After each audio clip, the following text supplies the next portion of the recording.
Behind me is the entrance to the dragon's den that the hero Beowulf had to cross in order to slay the beast within in the epic Old English poem that bears his name. Or at least, maybe it was this sort of space that provided the inspiration for that den. The dragon kept watch over a hoard in a high stone barrow, is how it's described in the poem. Scholars have noted that the entrance to the barrow, as it's described, is reminiscent of a megalithic long barrow, like this one, Wayland's Smithy, on the Ridgeway in southern England. What is Beowulf again? Well, it's an epic poem written in Old English, but set in early medieval Denmark and Sweden around the 6th century AD. The story begins with the king of the Danes, Hrothgar, whose royal hall is being attacked by a monster, Grendel. Beowulf turns up to save the day. He's a Geat from southern Sweden, and he wants to prove himself by taking on this challenge. Beowulf sets a trap for Grendel. The monster arrives, they wrestle, and Beowulf beats him with his bare hands, ripping off his arm. Everyone celebrates and thinks the threat's over, but they're celebrating too soon. Grendel's mother turns up, thirsting with revenge. And Beowulf has to descend into her watery lair to fight her. After a vicious struggle, he triumphs, rescuing Hrothgar and his people. Triumphant, Beowulf returns to his home, laden with rewards from a grateful king. He eventually becomes king himself there, but after many years he faces another threat, this time to his own people in the shape of a dragon. Though now an old man, Beowulf decides to take on the dragon himself and succeeds in killing it and winning its treasure, but in so doing he is also slain, so the poem ends with his funeral. We know that the early Anglo-Saxons were very interested in the prehistoric remains that they came across in the landscape of what's now England, particularly barrows like this. In fact, the name of this barrow, Wayland's Smithy, which relates to the divine blacksmith of Germanic legends, is recorded in a charter of the year AD 955. In the Beowulf poem, Wayland is actually described as having made the mail shirt that Beowulf wore to fight Grendel.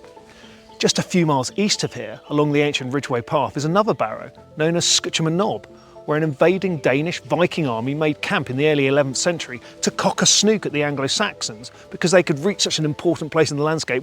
And just a few years after that, a Viking was on the throne of Anglo-Saxon England in the form of King Canute. And there is a theory that the Beowulf story was committed to written form in Old English then because it was politically expedient for courtly poets to talk about early Scandinavian tales of heroism and daring do. It was somewhere like this that inspired the original and unknown author of Beowulf with the description of the dragon's lair. I'm going in, but first I'm going to need some protection. Now, I realise they didn't actually have plastic helmets in the 6th and 7th centuries, by the way, and also there may be some other anachronisms with this helmet. Feel free to post about them in the comments. So, I'm not exactly true to the Beowulf narrative here.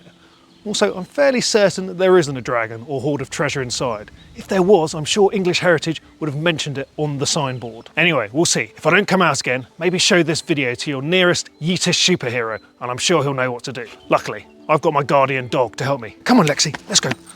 Lexi!